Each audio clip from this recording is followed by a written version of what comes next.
And that's how I look at my life, and that's how I look at my recovery. And I know there's a lot of people suffering out there that are afraid to ask for help, and their lives are starting to circle down the drain. That's why I'm doing this. That's why I started a podcast. That's why I started working with first responders and started working in recovery just with the general population. Welcome to Elevate, the gathering spot for first responders, their families, and the communities that support them. Hello, everybody, and welcome back to the Elevate podcast. My name is Kyle Goodknight, and today I've got two great gentlemen who are ex-law enforcement officers that are really heavy in the mental health space. They are the host of the Halt and, how do you guys say it? Call for backup. Halt and Call for Backup podcast. So these are a tandem post that these gentlemen run that podcast. I got a chance to meet Mike a couple weeks ago. He works with a wellness center out in California that I've had some connection with the physician that runs it. I just met Jim today on this call here, but we've already found common ground already, and can't wait to talk to him more about stuff offline. But gentlemen, go ahead, introduce yourselves individually. Tell us a little bit about your background, and then we'll get right into it. All right, you want to go with me first? Sure, go ahead, Mike. All right, Mike Cook. I was a police officer for 19 years, and now I currently work in recovery, working with first responders. Back in 2017, I started a first responder only meeting, fellowship meeting for first responders for recovery and for connection. Started a podcast in 2018 called Positive Connections Radio, which leads us up to Halt and Call for Backup when I met Jim. And now we do a podcast for first responders and others called Halt and Call for Backup. And I currently work in Newport Beach, California at First Responder Wellness, where I work with first responders in recovery. Fantastic. And go ahead, Jim. Let's introduce you and what your background is. Hi, Kyle. Thanks for having us on the show. It's a privilege to be here with you. Jim McLintock. I spent 40 plus years as an ocean lifeguard EMT in Southern California on the beaches of Orange County, South Orange County. And then at the same time, I became a police officer with the city of Anaheim. And I worked at Anaheim because they had a 312 plan, so I could keep lifeguarding and hang out with my beach friends and keep my surf on and keep playing volleyball and stay chill. So that's my career. After 9/11 hit, I decided to go back to school and grad school and get my master's in clinical psych with an emphasis in marriage and family therapy, so I could focus working on first responders by and large because of the impact of the 9/11 incident here in our lower 48 states. And I've been involved in therapy since about 2008. Wow, fantastic. Well, thank you for what you do. Thanks. I know that I wouldn't be where I'm at right now without the help of individuals like yourself and great mentors that when I did raise my hand when I had crisis, that they got me to the right spot and got me in front of things. So Thanks. I think that's one of the biggest things that, we can talk about right off the beginning is, we do have that stigma that it surrounds the first responders. We're stubborn, we're hard-headed. We don't want to, we think that mental health is a weakness, but honestly, I'm hopeful that we're starting to move that needle. I feel we are. I don't think nationally, but I know locally here where I'm at in Columbus, Ohio, we just had something called the Phoenix Project.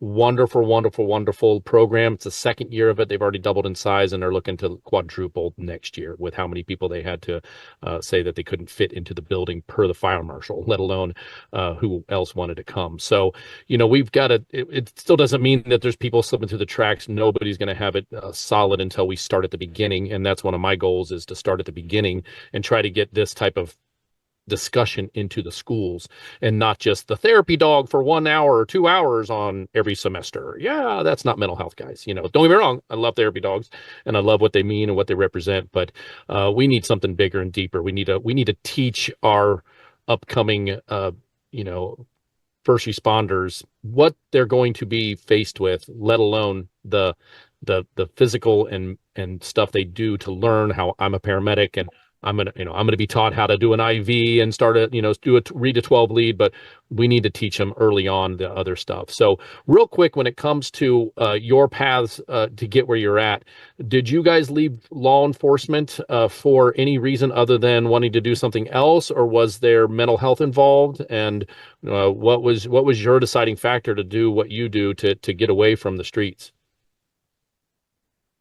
Well, thanks a lot, Kyle, for having us on the show too. We're very honored to be here.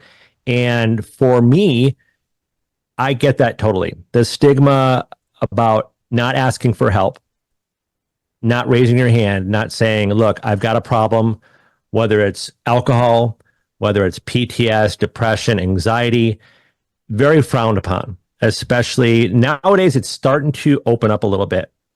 But when I got hired in the early 90s, through the 90s, through 2000, we didn't really talk about it at all. We never got training on mental health. There might have been posters around the station. There might have been numbers we could have called. But the big thing is trust. If you're a police officer or firefighter or first responder, the biggest thing is trust, especially when the stigma is so strong. If you actually start saying something, it's going to get around really quick. And then you're afraid that others are going to sort of exclude you from, be able to do your work and work with your peers. So for me, I didn't ask for help, and I didn't think there was help available until it just came crashing down at the very end. And then I pretty much lost it all because I didn't ask for help. And I went into recovery myself. And I just told myself that I was going to get through this no matter what.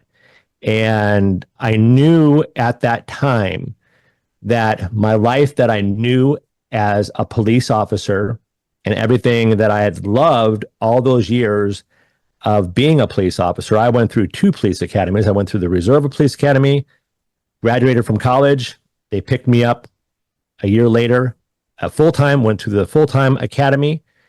And I knew at that time that I would work on and maintain my recovery and begin my new life, and also endure any consequences of my past decisions and start moving forward in the positive. So when that happened, I decided, look, I'm going to dedicate my life to continue to improve myself and remain in my active recovery, no matter what, no excuses. And someday I will be in the position to help other first responders who might be too fearful to ask for help, so they don't have to experience what I experienced, because it was not good. It was a lot of suffering, but I knew I would get through it because we don't quit no matter what. And that's our motto when we first get into the police force or fire department. No matter what, we're coming home alive. No matter what, we are going to win this fight. We're going to take control of this situation. And that's how I look at my life, and that's how I look at my recovery. And I know there's a lot of people suffering out there that are afraid to ask for help, and their lives are starting to circle down the drain. That's why I'm doing this. That's why I started a podcast. That's why I started working with first responders and started working in recovery just with the general population people, because I'm no different than them. And we all need help. It's just actually getting that help is huge. Absolutely. Well, thanks for sharing with that. It's a tough road. I was lucky enough to have a very, very good mentor. And I was it sounds a little morbid, but I was very lucky to have the cause of my downfall happen very quick in about a 30-day period. But I knew I've never had a problem with asking for help, whether that was when my marriage was in shambles, whether that was when I was in college and I couldn't handle the stress from that. I don't know if my mom and dad helped me do that. I mean, I think I saw my mom and dad when I was a freshman in high school. I saw my mom and dad go through marriage problems, and they went and got help, and they came out on the other side of it. So I think early on, that whole ACEs score, the things that affect you when you're a child, not only trauma, but good things you see. Maybe that's one reason why I was okay with, like, hey, listen, I've seen therapy help people, So when I've never had that stigma, and I come from a healthcare background before I was a first responder, which is way different when it comes to, healthcare don't get me wrong, there's stress in healthcare too. Nurses are we're facing a nursing epidemic and a respiratory therapy epidemic right now because of COVID. It's just creeping. I just know it is. And my program's going to stretch out to them too, because I've been on both sides of the fence. But it's one of those things where I was never bashful to ask for help. And when I came home after that second shift of carbon monoxide runs, that was devastating.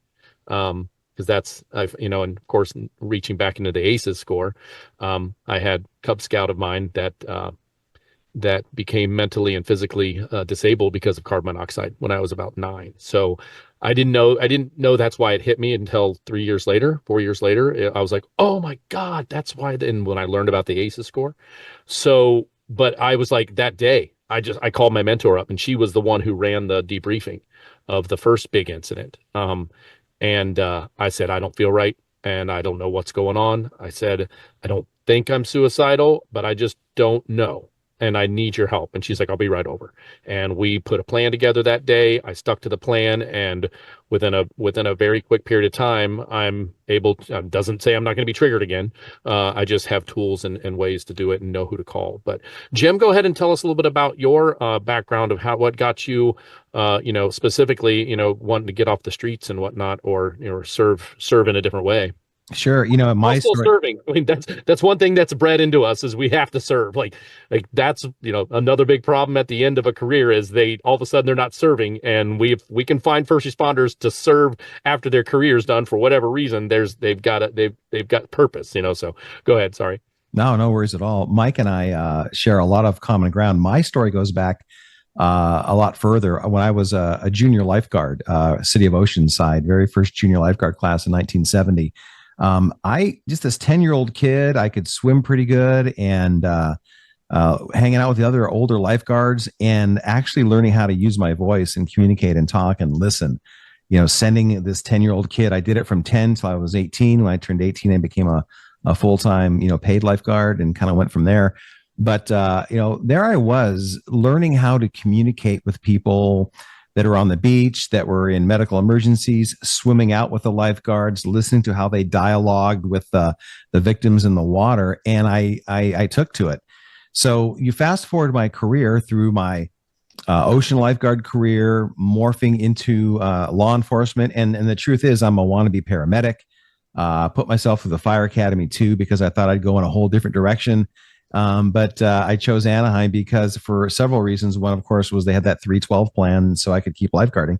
And I learned pretty quick that I could take my ability to communicate with strangers in emergency situations, and there's nothing generally more pressing than a person who's drowning in the water and having to communicate with them and letting them know you're going to be okay. Going to get you in, no big deal. Either we're going in, or we're going to go around the pier and go in, or around the jetty and go in, or climb up on the jetty and go in, or the rescue boat's going to get us. One of those things is going to happen and nothing else, right? And so when I became a police officer, I could take that same kind of skill set that I learned very, very young, and I loved talking to people, whether they were the victims of the crimes, or the witnesses, or my own, the team that I was working with, or my supervisors and all. I was always at ease with talking, especially in, stressful, potentially challenging situations. I went to the Sheriff's Academy. I got through probation. I eventually became a field training officer, went up the ranks, and worked in a lot of different details with the department. And I left the department when I had 2 stripes and a star, and we called it the Senior Master Advanced, post Senior Master Advanced FTO was my highest rank, and then I after 9/11 hit, I realized I don't want to retire as a police officer. I had been there, I think I want to say 13 years or so, and it just wasn't speaking to me like the lifeguard career was. And so I started, at that time before 9/11 hit, I started actively looking at, I think I'm going to go back and become a paramedic. I think I'm going to become a nurse and be a flight nurse and work on a rescue helicopter. Or I think I'm going to be a physician's assistant. And then one day, one of my really great friends that I play co-ed beach volleyball with, and I'll say her name, Dr. Tika Lopez, She's just an amazing friend. She was talking to me one day on the beach, and she's in between volleyball games, and she goes, Jim, I hear, and she calls me Jimbo. Jimbo, I hear that you're looking to leave the department. I go, yeah, I'm trying to figure it out right now. So I told her the same story that I just told you and your audience here. And she said, have you ever thought about being a counselor? And I said, no, not in the least. I wouldn't want to go back to school. My goodness. Right. Pays you. so she said, well, we started weighing it out. Well, if you want to be a paramedic, you got to go to school and got to go to precept and do all the precepting and things and all that kind of thing. If you want to be a nurse, you got to go back to school and do all these things too. Same thing. And she said, the coolest thing about, here was the game changer for me, right? This is how people's therapist thinks when they have me. You could be a therapist, and that means you could set your own calendar and schedule. Like, oh, what's that like? Yeah. And that was really one of the things that made me think about, becoming a counselor and taking it seriously. And then 9/11. Now an entrepreneur, right? Yeah. Well, then you're automatically invited on my other podcast, so we'll talk about your entrepreneurial path too. Sure. Yeah, we'll see how that goes. how to crash and burn and do things wrong. That's all. Right? Oh, trust me, how many businesses I've started and failed. Yeah. Well, I'll tell you, when it came to promoting myself and getting going in my, putting my shingle out and becoming a therapist, I listened to that. What's that TV show called? Shark Tank. Yeah. The gentleman from Canada, his first name is Robert. I can't think of what his last name is, but he says this all the time. Get laser focused on one thing and stay laser focused on one thing until you do that one thing. Right. And make it successful, and then go from there. Yeah. So I got laser focused on getting connected with every law enforcement agency, every fire agency, every dispatch association, every DA, every probation department, every parole department in the military. I mean, and judges and DAs. I sent my old fashioned snail mail marketing to everybody, and it worked. Next thing you know, I couldn't believe it. I thought, some admin person is going to call me up, right? I got a sheriff calling me up, and I'm like, no, really, who is this? I think I go, no, I'm the boss. Yeah. Right? Is this my brother's voice? Are you punking me right now? And it just sort of took off from there. So I'm trying to, wind this down here for y'all, but that's how I got my start. And that's when I left the police department behind, and it was scary. I bet. Because you're leaving the benefits, you're leaving the pay, you're leaving the overtime, you're leaving all these things behind to do what? I don't know. Be able to control my calendar, I guess. Right. Yeah. Right. Well, the rest is history. And at some point, how many years you've been a therapist now? Oh gosh, 2008. Okay, so we're looking at we're looking at 18 years. Oh, thanks. I thought this would be a fun podcast. 16 years. 16 years. Yeah, that's great. But then at some point we'll talk about how Mike and I met, because that's a story in and of itself, and how Mike invited me on this wild ride called Let's do a podcast, and we're going to call it Halt and Call for Backup, and awesome. It's epic. Well, and honestly, we can just a little bit of sprinkle of what you said during that segment there with myself. So, I even got Mike's name from the path that I started about a year ago, which was I told myself when I'm sitting at a convention and we're talking about the same old crap, 12 leads and blah, blah, blah. And this is right after I got through my incident, right? My PTSI. I'm going to call it PTSI because I wasn't more than 30 days. I didn't have the nightmares. I had some other shit going on, but we're trying to change the name to PTSI anyhow. In general, there are clinicians out there trying to change the word to PTSI because it's proven that it saves more lives than having the label of D. Why don't we just take out the N part and just put post-traumatic stress? Yeah, PTS. Yeah. Period. Right, exactly. So that's, when it comes to that, one of the things that happened when I'm on the backside of this now, they're teaching the same old crap. I'm like, why don't we ever get up and talk about us? Like, why aren't we talking about us and the things that we see and do? And so I'm like, I'm going to make that difference. I'm going to change that someday. And that, fast forward 4 more years, getting my kids through high school and all the activities that they were involved in. Now I had some time on my hands, and I got involved with the right group of coaches and whatnot, and started building this program. Of course, one of the hockey moms was friends with Dr. Oden, and she introduced me to him, which then he introduced me to you, Mike. And now, I had to pivot in the middle of building my course because no first responders are out there looking on the internet looking for a webinar to talk about their feelings or talk about, what we can do to build resilience, right? They're not looking for it. Maybe a small percentage, but not enough that it makes a difference. So I had to stop. I had to halt and call for backup inside of my own course building, because I'm an educator. I'm one of the educators in my department. I've been a teacher and a preceptor ever since the hospital days. So it is second nature for me to get up on stage or get in front of people and teach them the things that I have put my heart into, right? So not a problem there.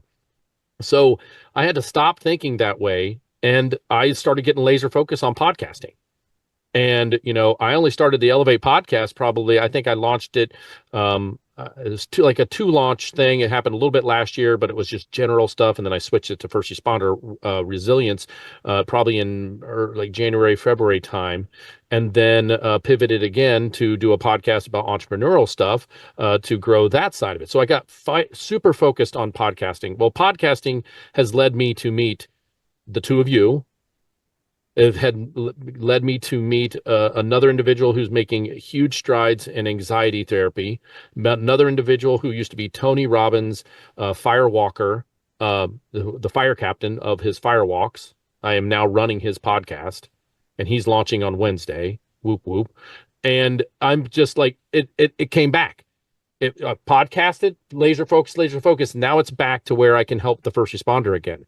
Not that I'm going to stop doing the other stuff, because I want as many feelers out there as possible. But it's just funny that you said what you said about getting laser focused, when I actually stopped and got laser focused on only the podcast and not the first responder wellness program that I was building.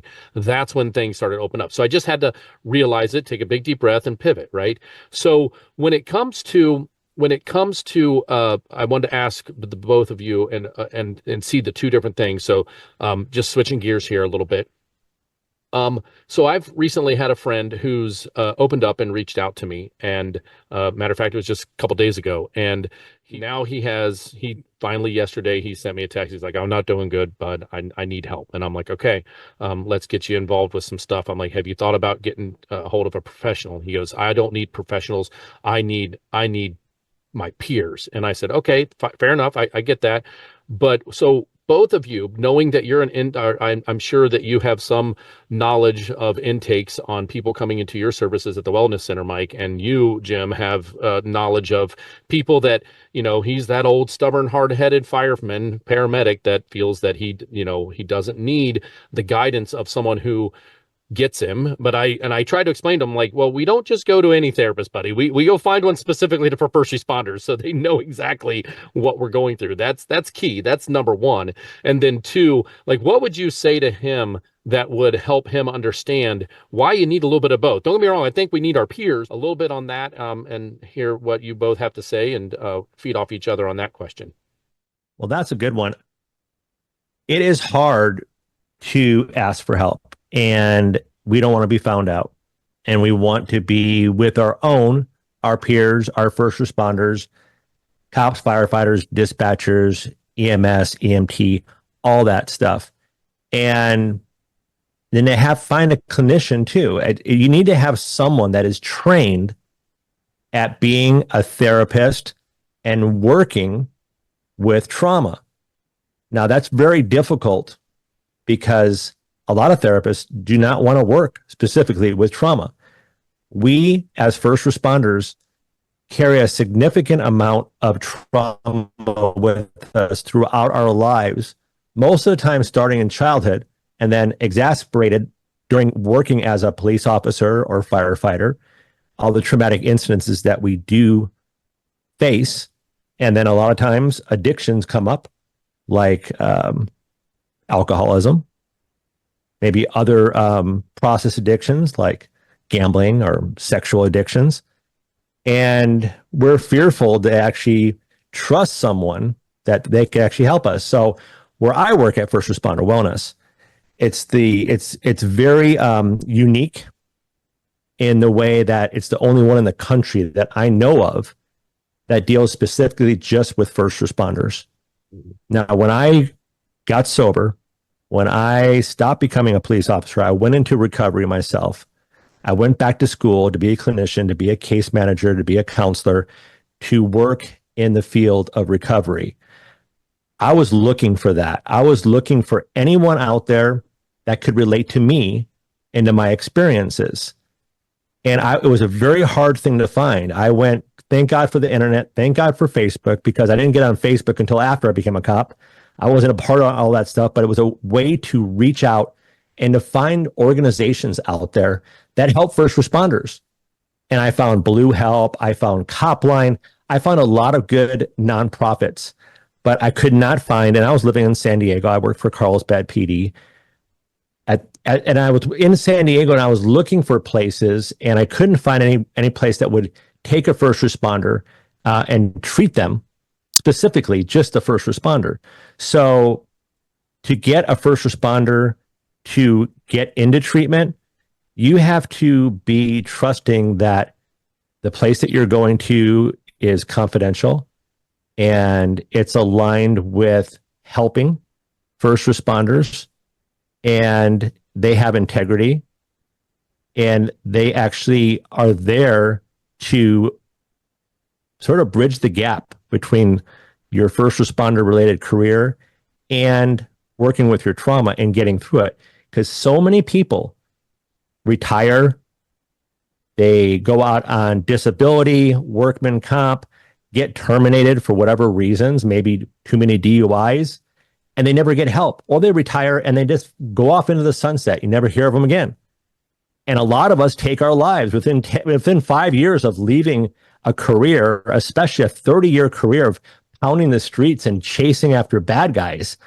A lot of us just drown ourselves in a bottle and end up sticking a gun in our mouth. And that is not right. So the thing is, I tell everybody, if people call me, I work for Focus Psychological Services in San Diego too, and they give me referrals sometimes. People just need to talk, and I will tell them the truth. I'll tell them what it's all about, and you don't have to hide anymore. You can actually go out and get help. There's people waiting for you. Right. It's just to have that, and your peers are great. You need to have those peers. When I see the alumni going through our program, and I've been working there since the beginning of 2020, pretty much when it first started. We had about 7 guys. I was the only case manager. And now we have several case managers and over 70 people at any given time in the program. And I see them come through, and I see them getting in there scared.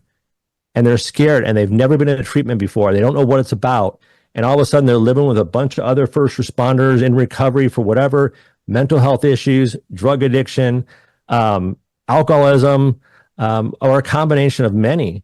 And they find out that, hey, this is a safe place. Now I could start working on myself and start healing my trauma, and then start digging deep. So to answer your question in a long way, I guess, is just he has to go out and do it. Those people out there listening, just pick up the phone and reach out to one of us. Reach out to Kyle, reach out to Jim, reach out to me, and we'll give you the true facts. We'll give you the truth about this, because you don't have to live your life this anymore. You don't have to live your life in silence anymore. You can actually speak and stop suffering. So there's a lot of good clinicians out there. And to end this part is that, let's say you're out there and looking for a clinician, you go through your insurance, you don't want your department to know, maybe an EAP, and your clinician is not working with you. Your therapist is like not working. Don't give up. Don't give up. Keep on going. Keep on going back. Try to find a new one. Don't give up on it, because not all of them are good. Yep. That's just the facts. Yeah, I fired my first marriage counselor. Second session, he's trying to tell me how awesome it's going to be to have no kids on every other weekend. I'm like, bye. That's not why I'm here. That sounds very devastating. No, that doesn't sound like fun. So I fired him midway through that second session. So when it comes to Jim, and on with your background and at that same question, and like I said, I mean, I'm in the middle of trying to help this person from less than 24 hours ago from a text message, and it says perfect timing. I've got 2 amazing clinicians here that do this as a full time. So as soon as I'm done with this, he's going to get this podcast. He's going to hear this, and hopefully it'll get through his thick skull. He's pretty stubborn, but he's reaching out, and that's the first step. So he's already received the first step, and that's the hardest step. Now, what would you have to say about that when it comes to advice on that realm? Yeah, it's a great question, and to dovetail off of what Mike was talking about, in my brain when I'm thinking about this client, I am thinking that his mental health is doing the talking, or her mental health is doing the talking. I'm thinking also that there's this stigma, and Mike and I were just talking about this before your podcast started, of how there's an agency, there's many agencies out there, and they start calling places like Mike's amazing first responder wellness program like the only one, and it's the same for me. It's the only one I know of that is solely first responder, related for clients. They call places like that for other. They have many names. One is Happy Camp, and I guess that could be funny if it wasn't so damn tragic. And I was telling Mike how it pisses me off when I hear people, say, "Oh, I don't want to go to Happy Camp. I know I need to go to Happy Camp, but I don't want to go to Happy Camp." And I literally, well, then I want to say, and I have said to them before in a motivational interview kind of way, well, then by all means, keep drinking. By all means, keep looking at the ground for that next meth that you're trying to find.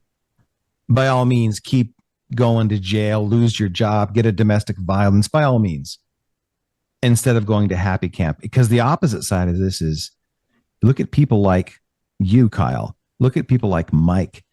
And we all know so many rock star A-game clinicians out there that have gone to Happy Camp. And now they're saving lives. Right.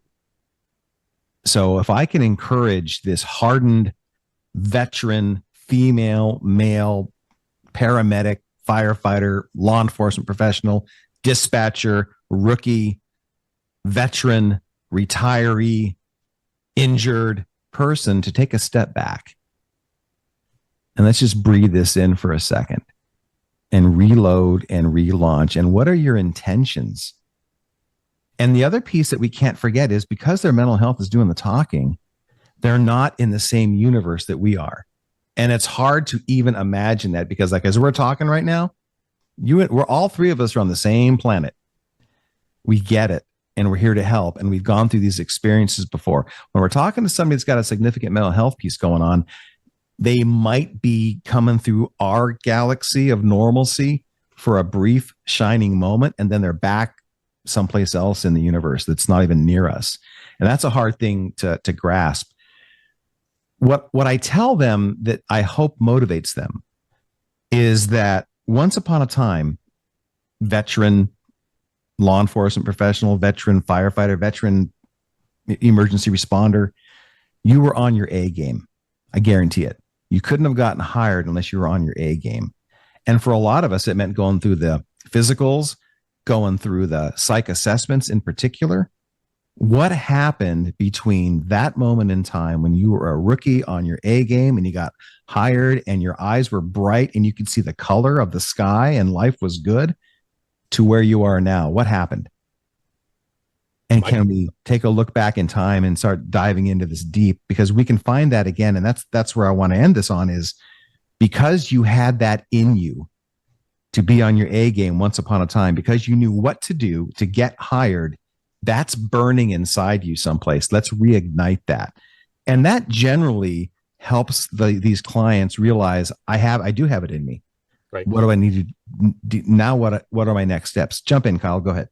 No, you're totally right. No, I mean, it's funny because I'm so happy to hear both of you explain it, because then, because I'm fairly new in this space, and I'm not a therapist and I'm not an intake specialist. I'm just a guy that wants to save people, and I've learned quite a bit over the last, several years through my own issues and through other stuff, I mentioned to him, we're eating lunch, and I mentioned to this person that, I said, one of the biggest things that we face as first responders is when we're done, like we don't have a purpose, and that really affects us. Like, wait, and I can't remember who told me that recently, and that's not a thought process I've had in my head for very long. And it makes so much sense, because I have told people that when I'm done with my my first responder world of being a paramedic.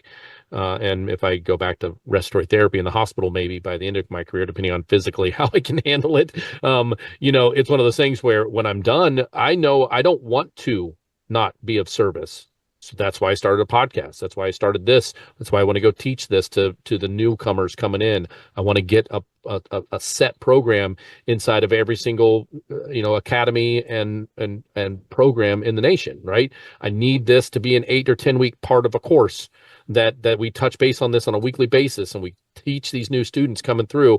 This is what you're going to see through your career, and when it happens, these are some tools that you can use, and these are some things so you don't have to feel. We want to make it normal. I want to make it normal. You break your leg, you bust your shoulders up. It's normal to go see a doctor about an MRI. That's normal. We have a mental health injury. It's not normal. It's a stigma. We need to normalize this, right? So 100%. Thank you so much for both of your answers on that.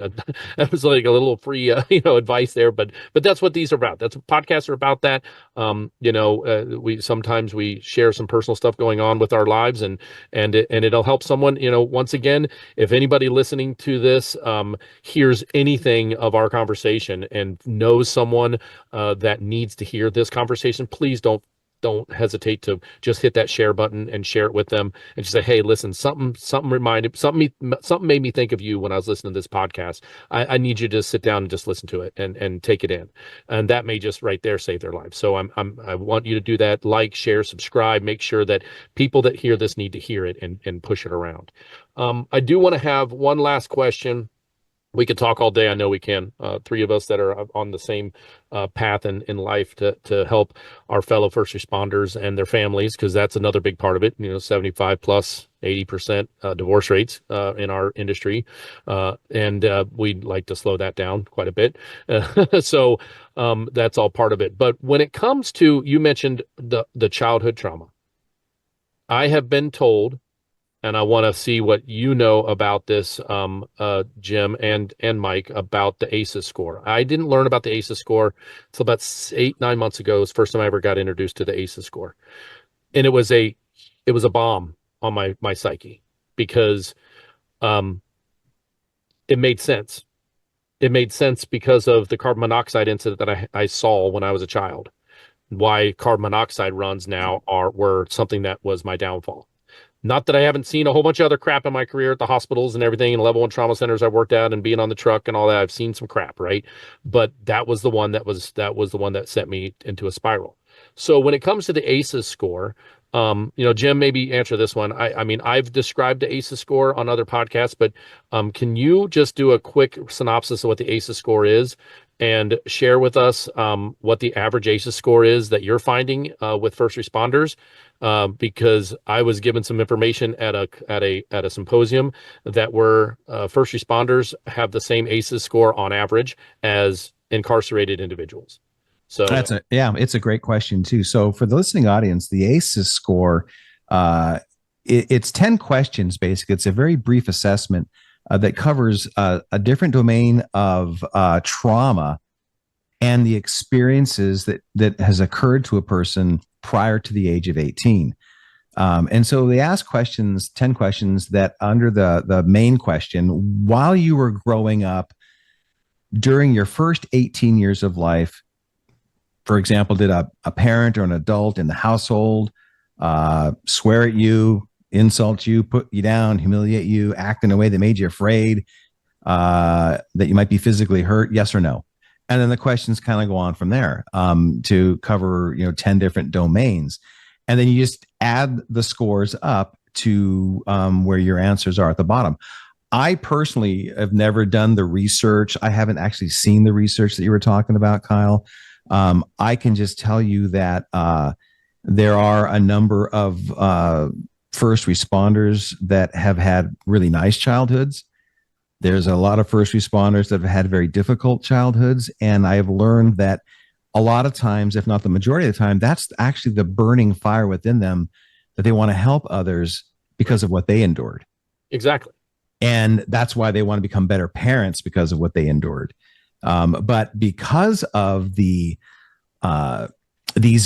moments in time that happen during very critical moments of our developmental years, before when we're being carried around in our mom's wombs till 18 years old. That's critical, and it comes up with the psych terminology arrested development. So for example, we have clients that are 20, 30, 40, 50, 60, 70, 80 years old chronologically, but why are they responding to life like a 12-year-old or a 13-year-old? What is going on with that? And that's the piece where the ACEs score can really be evaluated. Well, let's do the ACEs evaluation and see where you're at. Oh, Jim, it makes sense that you're a 50-year-old man, a 60-year-old man chronologically. You've done some great things in life, but you sure have a temper on you. I wonder why that is. I wonder where that comes from. Mike, jump in. What are your thoughts? Well, I love what you said, and the ACEs score is a great tool to use. Anybody listening right now, you can go online and get a sample test. It's the ACEs score. Do it yourself. What that will do, it will, in your mind, will say, look, I'm not alone. This happens to a lot of people. And what I've learned is a majority, I might want to say a majority of first responders that I have dealt with, what I have helped get into treatment, get a recovery program going on, the majority of them have childhood trauma. And most of the time, it's something that they haven't even talked about to their loved ones or their husbands or wives. They won't even talk to it to a therapist. It's so tragic to them. A lot of times it's based in shame and fear. And a lot of times we lock it out. And a lot of times we become a cop or firefighter and don't really pin it to why we're really doing this career. Why am I risking my life for someone I don't know? Why did I swear before I got hired on that I will give my life for you to protect your life? That is a huge thing. I remember when I actually signed that paperwork and actually made that oath. And I will do that to this day. And it's in me. But it's finally getting to a spot where you can take a step back, reload and relaunch, like Jim said, and trust that wherever you go, and you trust this place. Now, I trust First Responder Wellness with my heart. I wouldn't work there. I wouldn't be talking about it if I didn't. But if you get to a place like that, and you're able to, maybe for the first time in your life, take a vacation just for you, take a vacation just for your mental health and your physical well-being. So someday you can actually have a happy and loving life. Go to happy camp. Call it whatever you want to call it, but go, because it is happy. I want to be happy. Doesn't everybody want to be happy? And don't expect someone to save you. You said it earlier, Kyle, about saving people. When I was a cop, yeah, I might have played a role in saving someone's life. Okay, I can actually, if I physically do that, I can actually say, okay, I saved that person's life. I pulled them away from a speeding car that was going to run them over. I saved their life. In recovery, I don't want to save anybody. I want to inspire others to look deep inside and develop the will to save themselves. That's where it starts. And that's where the magic happens. Yeah. And I will give them everything that I know. I will give them the tools. I will walk them down to the river to take a drink. But you know what? I'm not going to drink for them. I'm not going to get that can and put it to their mouth. They have to do it themselves. Yeah. That's where the magic happens. That's where the healing begins. And that's where you can develop a positive program of recovery and be happy. Yeah. Yeah. And, for those who don't know, ACEs stands for Adverse Childhood Experiences Survey or Score. And so, like Mike said, you can find it online and take a look at it yourself and see how it applies. And, Mike, real quick on your point about, the Happy Camp, how many people in your program have the, oh gosh, I just lost my train of thought on this one. What it was called, when you graduate from your program, it is called it's called a rock. We call it a rock out because we used to give them, we would people, sign their names on it. Right. But you have a group of people that come back. What is it called? The alumni program. Gosh, yeah. Almighty, God, my brain. The alumni that come back, they come back and they're thirsting to come back. You know how they tell the story. We just did this really great podcast interview on Halt and Call for Backup with Nicole Ferry, when she talks about this and how she did not want to go, was scared to go to a place to get her mental health figured out. But then once she went and once she dropped her guard and once she stopped worrying about helping everybody else, like Mike was saying, and helping herself, that's where the magic began. And now she says, I miss these people. I look forward to going back. I look forward to hanging out. And who's she hanging out with? Captains, Yep. battalion chiefs, Yep. commanders, rookies, veterans, all shapes and sizes that are all have the same commonality. And it's beautiful when that magic happens. Yeah. Yeah. And that's what I would encourage anybody and everybody listening to this is it's, you know, this, let's normalize this. This is not a badge of dishonor. It's not. It's a badge of honor to be able to say, hey, you know how I can, you know, rush into a situation and take control of it and help you out physically, like you mentioned, physically save you from your despair, or be the best person in that time frame to help you with being a paramedic. You know, I don't save everybody, of course. My team and I don't save everybody because of whatever reasons, but in general, but we give that person. That's why I can sleep well at night when it comes to my care, is I know that our services are giving the best that person could have at that moment for what they presented themselves with, whatever it was, you know, accidentally or on purpose. And knowing that we can do that is no different than what we can do for ourselves if we just get out of our own way and allow us to normalize this mental health. It's called mental health for a reason. It's part of our health. Right. Period. You know, when you always hear me say things like this, like Mike will comment on this in fun ways. I always say, hey, you know what? I'm sorry that you are in a relationship that's not working. Truly, I am. Don't take this the wrong way, but welcome to the planet. Yeah. It's not always heaven here. I wish it were. I wish that I could wake up every day on top of the world. But 5 minutes after I wake up, I could break my coffee glass, right? And then you talk about my world coming to an end, you know, or you have a health problem, or something's happening with your family, or a huge financial issue, or you have to suddenly uproot and move. I mean, you name it. The number of problems that we can encounter in a day can be catastrophic. And I don't minimize them, but the truth is, welcome to the planet. We all go through it. Now, what shall we do about it? What are our intentions at this point? Well, I think I'll drink myself to death. Okay. I think I'm going to go out and get into a fight. All right. I think I'm going to get a divorce. I think I'm going to break up. I think I'm going to.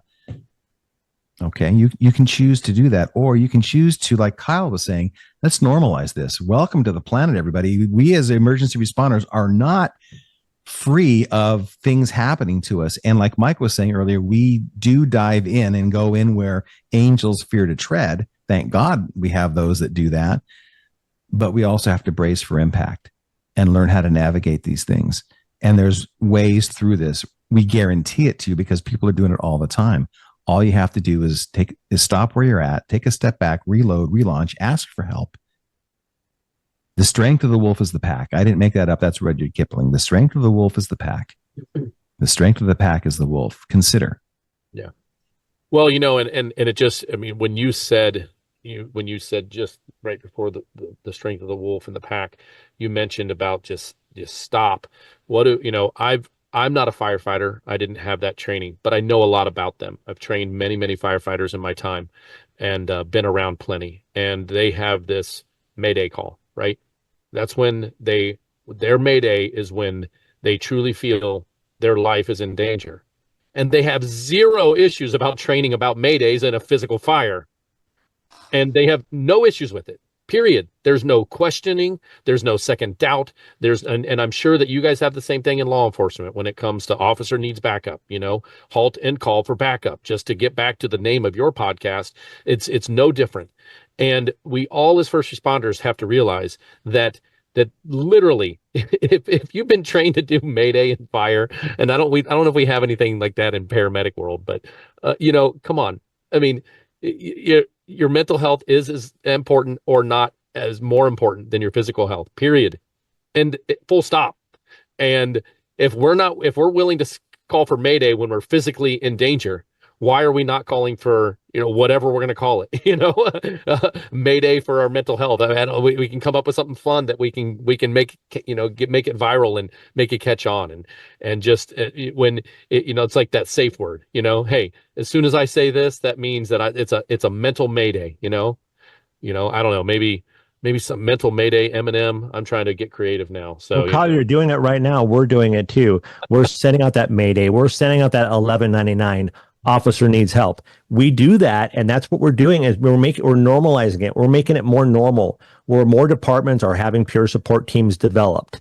More of the guys that were hired, girls that were hired back in the 60s, 70s, 80s, they're starting to retire. The new ones are coming up the ranks. They know about recovery. We want to hold on to our cherished first responders that have the will, especially at a young age, to go out there and help save lives and to be there for people. But they need backing too. So when they yell out that 1199, go help them. And if you see something, say something. Yep.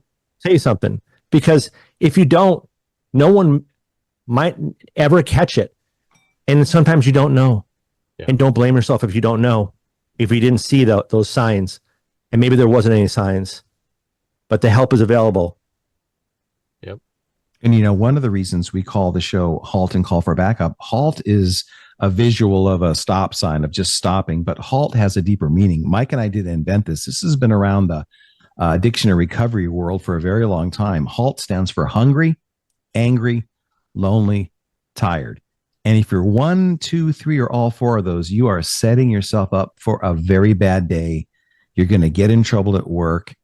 You're going to get arrested. You're going to hurt somebody. You're going to hurt yourself. You're going to get your relationship's going to end. So you think about it. You ask anybody who's anybody, what happened there? Well, I wish I had a do-over. Why? I was so low blood sugar. Wait, what happened?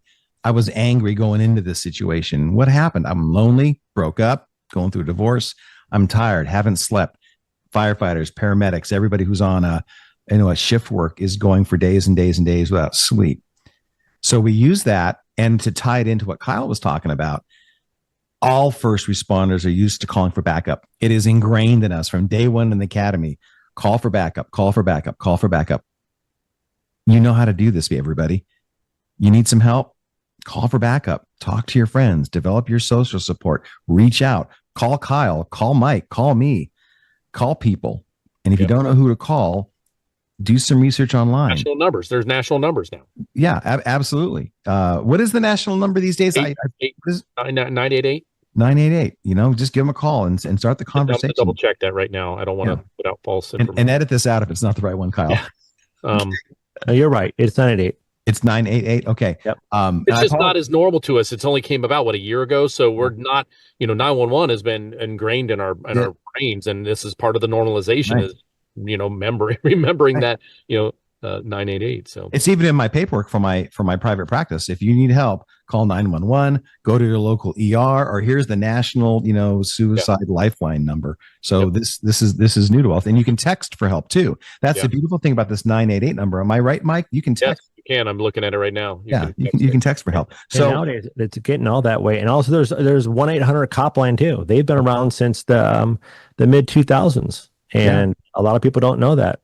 Wow. What's if you're a firefighter and you've forgotten everything, but all you remember was Mike saying, "Oh, 1-800 cop line." Give them a call, firefighters. Yep. Give them a call. They'll tell you. They've got the resources right at their fingertips, And how many times I've walked into police departments, I've walked into fire stations with first responders. Hey, my man here, this lady here, she's one of us. She's struggling. She needs some help. Man, you talk about wraparound care.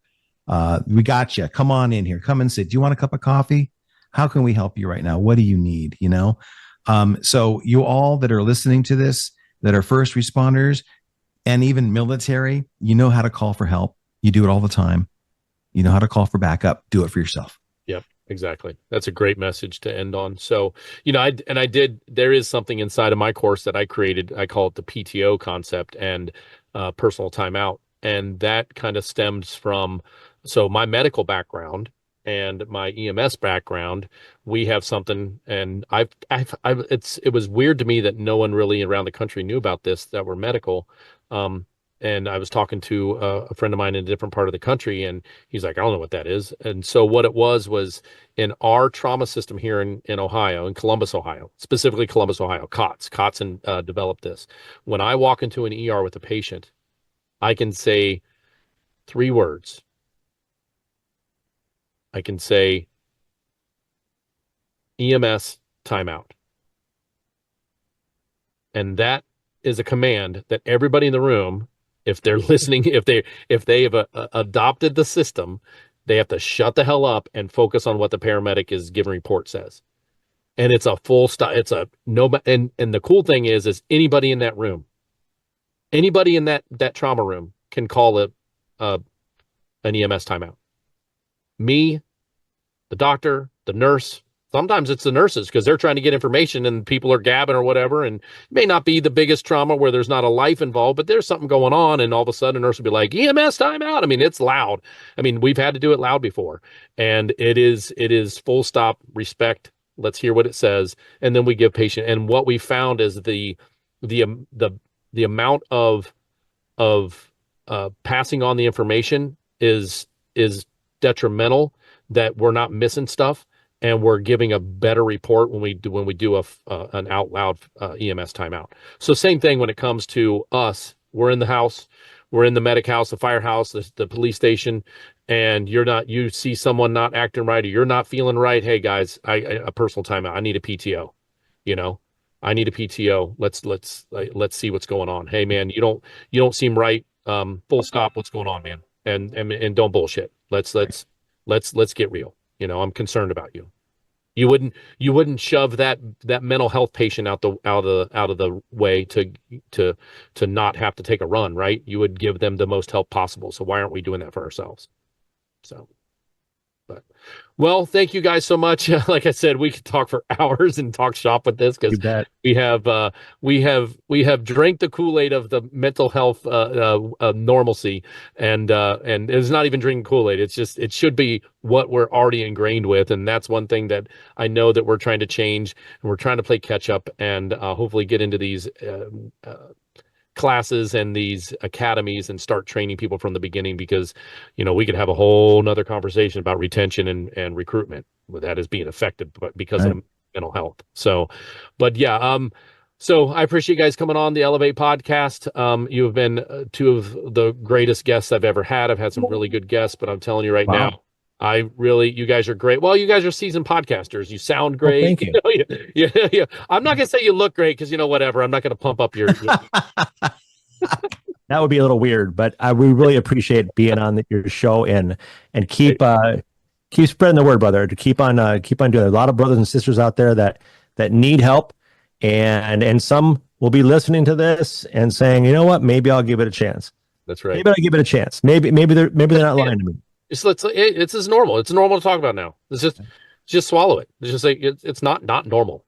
It's not normal to say, hey, I need to figure out what's going on with myself. Right. And the good news is he's agreed off the air to come onto our podcast. So we'll be interviewing Kyle Goodknight here in a short while, and you'll be able to hear even more of all the amazing thing he's doing. Kyle, thanks for having us. Like Mike said, what a privilege and an honor, and you compliment us highly, and we receive that with love, admiration, and respect. Thank you, brother. Thank you guys. Appreciate it. So once again, everybody, listen to the Elevate podcast. Thank you so much for tuning in. And don't forget to like, subscribe, share, follow. And if one little ounce of what we talked about today resonates with you, listen to the podcast again. If it resonates with someone that needs to hear this, don't forget to share. So much for all of us. Jim, Mike, thanks for having me, or thanks for coming on. We just talked about me being on your podcast. So take care, guys. Take care. Bye.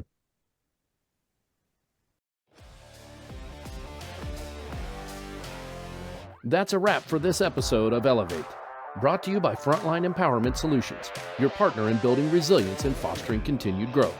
If you found something valuable today, don't keep it to yourself. Share it with someone who could use it. Don't forget to like, subscribe, and hit the notification bell so you never miss out on our next conversation. We're here to bring you more stories and insights. all aimed at strengthening the first responder community. Together, let's keep elevating each other, one episode at a time.